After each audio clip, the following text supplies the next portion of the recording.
আজি দুটা ফৰ্মুলা লৈ আহিছোঁ আৰু এক্সামৰ কুৰুক্ষেত্ৰত এই দুটা ফৰ্মুলাটো 100% ইউজ হয়। গতিকে এই দুটা ভালকৈ শিকি লওক আৰু কুৰুক্ষেত্ৰত চক্ৰ বিহুত সোমাই যাব পাৰিব। কিন্তু ওলাই অহা নহাটো আপোনালোকৰ নিজৰ ওপৰত ডিপেণ্ড কৰিব। বাকী ভিডিঅ'টো ভাল পালে লাইকটো কৰিবই। এতিয়া আমাৰ কথাটো হ'ল আমি এই ফৰ্মুলা দুটা জনাৰ আগত জানিব লাগিব নেচাৰেল নাম্বাৰ কি। নেচাৰেল নাম্বাৰ মানে অসমীয়াত হৈ গ'ল স্বাভাৱিক সংখ্যা। স্বাভাৱিক সংখ্যা মানে কি? যোনবিলাক সংখ্যা স্বাভাৱিক। যেনেকৈ স্বাভাৱিক সংখ্যা আৰম্ভ হয় ক'ৰ পৰা? 1 2 3 4 পৰা আপুনি যিমান দম আছে, যিমান দূৰলৈকে গন্তি কৰিব পাৰে সেই সংখ্যাখিনি হৈ গ'ল স্বাভাৱিক সংখ্যা। কিন্তু শূন্যক আমি গন্তি কৰোঁ নেকি? শূন্যৰ পৰা স্বাভাৱিক সংখ্যা আৰম্ভ নহয়। শূন্য মানে নাই, তাক কি গন্তি কৰিম? গতিকে স্বাভাৱিক সংখ্যা সদায় 1ৰ পৰা ইনফিনিটিলৈকে যায়। ঠিক তেনেকৈ অড নাম্বাৰ মানে অড নাম্বাৰটো অসমীয়াত ক'ব অযুগ্ম সংখ্যা। এতিয়া অযুগ্ম সংখ্যা মানে কি হ'ল? যিবিলাক সংখ্যাক আমি 2ৰে হৰণ কৰিব নোৱাৰোঁ সেইবিলাক হৈ গ'ল অযুগ্ম সংখ্যা। যেনেকৈ 13, আপোনালোকে অযুগ্ম সংখ্যা 13 হৰণ কৰিব পাৰিব নেকি? নোৱাৰে। গতিকে আমি যি দুটা ফৰ্মুলা আজি লৈ আহিছোঁ আপোনালোকৰ কাৰণে কুৰুক্ষেত্ৰত ব্যৱহাৰ কৰিবৰ কাৰণে, চচোৰা এই ফৰ্মুলা দুটা আপোনালোকে মনত ৰাখি থ'ব। এটা হ'ল n × n+1 / 2 আৰু এটা হৈ গ'ল n²। এতিয়া এই দুটা কি কামত ব্যৱহাৰ হয় মই সেইটো দেখাম এতিয়া। কৈছে যে sum of first n natural numbers, মানে কৈছে যে প্ৰথম n সংখ্যক মানে যিকোনো সংখ্যা হ'ব, প্ৰথম বোলে এইটো কৰি দিলে প্ৰথম 12টা নেচাৰেল নাম্বাৰ্ছৰ যোগফল কিমান হ'ব উলিয়াবৰ কাৰণে এই ফৰ্মুলাটো লাগিব। আমি 1 + 2 + 3 3 + 4 এনেকৈ 12লৈকে কৰি ল'ব পাৰোঁ। কিন্তু যেতিয়া এই নাম্বাৰটো যদি 120 হৈ যায়, আমি 120লৈকে এনেকৈ পাতি লৈ যোগ কৰিম নেকি? নকৰোঁ। গতিকে এনেকুৱাবিলাকৰ ক্ষেত্ৰত ধৰি লওক প্ৰশ্ন এটা আহিলে যে প্ৰথম 150টা নেচাৰেল নাম্বাৰৰ যোগফল কিমান? 150টা নেচাৰেল নাম্বাৰ আমি 1 + 2 + লিখি 150লৈকে লিখিব লাগিব। 150টা 1 + 2 এনেকৈ গৈ থাকিব লাগিব আমি। আৰু গোটেইখিনি যোগ কৰোঁতে আমাৰ এক্সামত কি হ'ব? সময় একেবাৰে পাকিস্তান পাবগৈ। গতিকে এনেকুৱাবিলাক ক্ষেত্ৰত আমি যিটো ফৰ্মুলা আছে সেই ফৰ্মুলাটো ইউজ কৰিম। সেইটো হ'ল n × n+1 / 2। এতিয়া যদি আমাক কয় যে প্ৰথম 12টা সংখ্যাৰ প্ৰথম 12টা নেচাৰেল নাম্বাৰৰ যোগফল কিমান, তেতিয়াহ'লে আমি কি কৰিম? 12 পাতি দিম নেচাৰেল সংখ্যা, এনৰ জেগাত আকৌ এটা 12 পাতি দিলোঁ, +1 / 2 কিমান হ'ব? ইপিনে 12, ইপিনে 13, ইপিনে 2 কিমান হ'ব? 12 13 পূৰণ কৰিলে কৰি চাওক। 12 13 পূৰণ 6 3 2 1 6 5 156 156 / 2 কিমান যাব? 156ক কিমান যাব? 2 কৰিলোঁ 7 বাৰ গ'ল হয়নে? 1 থাকিলে 2 8 × 16 78। তাৰমানে আমি 1 + 2 + 3 + 4 + 5 এনেকৈ যদি গৈ থাকোঁ তেতিয়াহ'লে 12লৈকে যদি গৈ থাকোঁ তেতিয়াহ'লে আমি টোটেলটো পাই যাম 78। এই ফৰ্মুলাটোত ওলাই যাব, বহুতে দেখা নাই। ঠিক আছে। এতিয়া কথাটো কুৱেশ্যনবিলাক সদায় এনেকৈ আহিব জানো? এনেকৈ নাহে নহয়। কুৱেশ্যন এনেকৈও আহিব পাৰে যে নৰ প্ৰথম 12টা গুণফলৰ যোগফল ওলোৱা। নৰ প্ৰথম 12টা গুণফলৰ যোগফল। গুণফলৰ মানে 9 পূৰণ 1 9 পূৰণ 2 9 পূৰণ 3 এনেকুৱাও হ'ব পাৰে। এইবোৰ চব যোগ 9 পূৰণ 4 যি পালোঁ মাজত যোগ। মানে এইকেইটাৰ যদি আমাৰ গুণফল খোজে, গুণফলৰ যোগফল খোজে, তেতিয়াহ'লে আমি কি কৰিম? ফৰ্মুলাটো আগত 9 লগাই দিলে হ'ল, ইনটু n × n+1 / 2 হৈ গ'ল। আমি 12টা কিমান পাই থৈছিলোঁ? আমি আগতে উলিয়াই থৈছিলোঁ 12টা। 9 × কি হ'ব? আমাৰ এইটো 78 উলিয়াই থৈছিলোঁ আমি। 78 9ৰ লগত ইনটু কৰি দিলে হৈ গ'ল।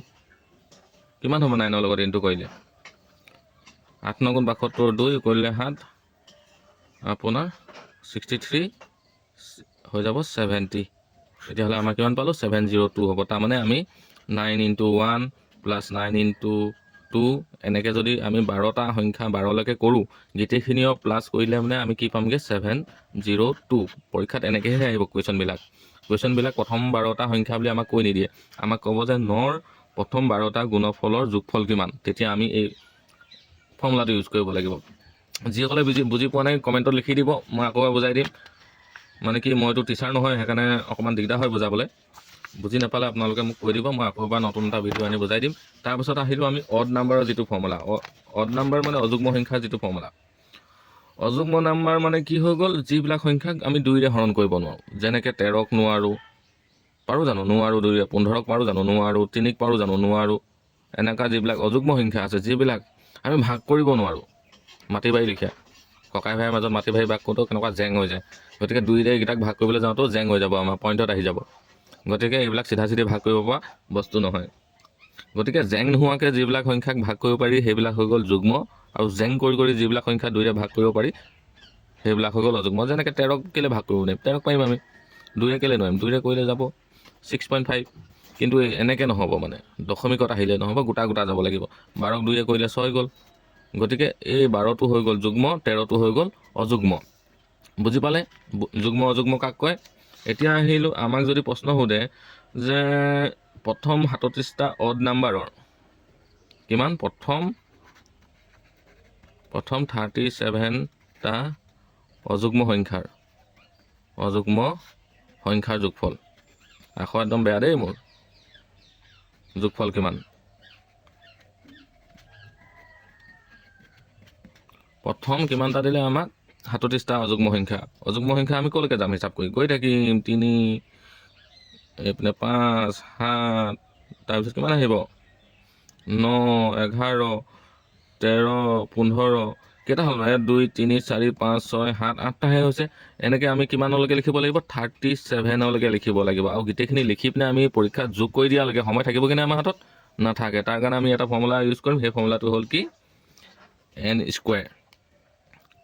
n স্কুৱেৰ মানে হৈ গ'ল যিটো আমাৰ অযুগ্ম সংখ্যা কৈছে 37টা, 37ৰ লগত 37 এটা পূৰণ কৰি দিলে হৈ যাব। বা আমি 37 স্কুৱেৰ বুলিও লিখিব পাৰোঁ। কথা একেটাই। ওপৰত 2টো লগাই দিলে মানে গম পাব লাগিব যে ভিতৰত থকাটোক দুবাৰ এইটোক পূৰণ কৰি দিব লাগিব। দুটা আছে মানে এই ভিতৰত 37 দুটা আছে, এইটোক পূৰণ কৰি দিব লাগিব। যদি 37 কিউব বুলি কৈ দিওঁ তেতিয়াহ'লে 37 কেইটা সোমাই আছে? 3টা সোমাই আছে। এইটো কিউবত গুচি যাব, এইটো ঘনত। এইটো আমাৰ দৰকাৰ নাই, আমাৰ ইয়াত ফৰ্মুলাত আমাৰ এইটো দৰকাৰ নাই। এতিয়া কথাটো হৈ গ'ল, আমাৰ প্ৰশ্নটো কি আছিলে? প্ৰথম 37টা অযুগ্ম সংখ্যাৰ যোগফল কিমান? গতিকে কিমানৰ 9টো থাকি গ'ল, দেখিছেনে বাৰু? এনেকুৱা বেয়া আখৰ। এতিয়া কিমান হ'ল? 37। 37ক আমি স্কুৱাৰ কৰিব লাগিব। প্ৰথম 37টা কৈছে, স্কুৱাৰ কৰিলে আমি কিমান পাম? 37 × 37 কৰি চালে হ'ল। 7 7 গুণ কিমান? 49ৰ কি হ'ব? 9 কৰিলে 4, 9 7 গুণ 21, 21 4 25, 7 3 গুণ 21 কৰিলে 2, 3 3 গুণ 9, 2 9 2 11, 9 6 3 1। আনচাৰটো হ'ব 1369। এতিয়া আপোনালোকে যদি এইটো প্ৰুভ কৰি চাবলৈ বিচাৰে, আপোনালোকৰ মোবাইলত যদি কেলকুলেটৰ আছে তেতিয়াহ'লে আপোনালোকে 1 + 3 + 5 + 7 + এনেকৈ 37টা প্লাছ কৰি পিনে চাওক আপোনাৰ কিমান সময় যাব, আৰু 37ৰ লগত 37 ইনটু কৰি চাওক আনচাৰটো কিমান জল্দি ওলাব। ভিডিঅ'টো যদি ভাল লাগিছে শ্বেয়াৰ কৰিব। মোৰ হোৱাইট বৰ্ড নাই, মোৰ এই স্মাৰ্ট বৰ্ডখনো নাই। যেতিয়া মানি ভাই আহি যাব তেতিয়া কিনিম আৰু আপোনালোকক বুজাম। তেতিয়ালৈকে ধন্যবাদ। ভিডিঅ'টো ভাল পালে শ্বেয়াৰ কৰিব, লাইক কৰিব, ছাবস্ক্ৰাইব বুটামটো টিপি দিব।